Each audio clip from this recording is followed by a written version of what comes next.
Kumusta mga idol? Welcome sa panibagong upload natin. At sa video na ito, magre-review lang tayo ng mini driving light.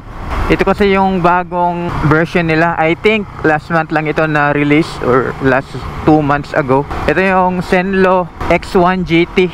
Ito yung big eye mga idol kung tawagin nila, kasi nga yung mata niya medyo may kalakihan. So ito siya mga idol, ito yung buga niya. Ito yung low.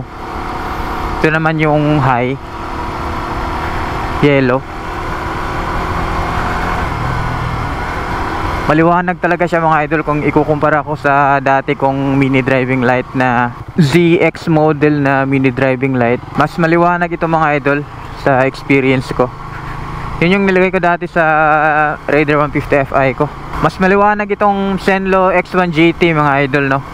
Bang, grabe, ang liwanag talaga. Ito naman yung high tsaka low. Ito yung high, ito yung low. Ba't nga ba siya tinawag na big eye? Kasi kung makikita nyo, malaki yung pinaka mata niya or itong lente niya sa MDL. Medyo nakaangat siya ng konti tsaka malaki siya tingnan kung ikukumpara mo sa mga dating mga mini driving light. Ewan ko kung makikita ba, basta yan nakalagay X1 GT Zenlo. Sabi sa specification nito ay 70 watts daw. And maganda siya gamitin mga idol kung plano ka maglalagay ng MDL.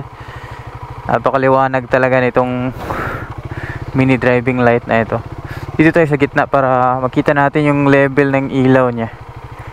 Wala namang dumadaan dito mga idol. So yan yung low, yan yung high. Ito yellow. Sana pinagsabay ko na lang yung high na yellow at saka white, kasi ito yellow lang yung high niya. At ang napansin ko lang dito sa mini driving light na ito mga idol, itong low niya sakto na para sa akin ito, no? Tsaka yung high niya napakataas ng pinaka-focus na ang ilaw niya. Kung napapansin nyo, ang babaw ng yellow na kulay na binibigay niya, di ba? Tsaka sabi din doon sa nagbebenta nito sa page niya, kung ikukumpara sa previous version itong X1 GT, mas mahaba talaga ng level ng binibigay na yellow ng high nitong X1 GT kumpara sa previous model. Pero ganun pa man, ay may enjoy ko na yung pag night ride ko nito mga idol, kasi napakaliwanag na ng daan ko. Kasi ito yung stock na headlight, walang MDL. Yan lang, di ba? High, low, hindi siya ganun kaliwanag. O naman natin yung mini driving light, di ba?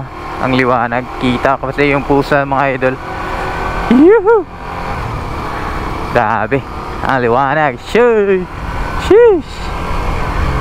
Sa tingin ko pwede pa itong mabago yung settings niya. Pwedeng isabay yung yellow tsaka white kapag nagha-high beam. Yan kasi yung dating settings ng Raider 150 Fi ko, kapag naka-high sabay yung yellow tsaka white. Ito hindi. Pero tingin ko pwede namang mabago. Pero for now, since ito na yung naka-set talaga, enjoyin muna natin ito mga idol.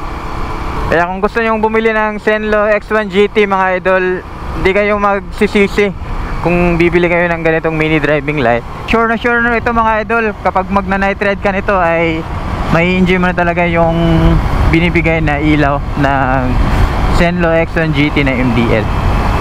So yun lang naman mga idol. Thank you for watching. Ingat sa inyong lahat. Sheesh!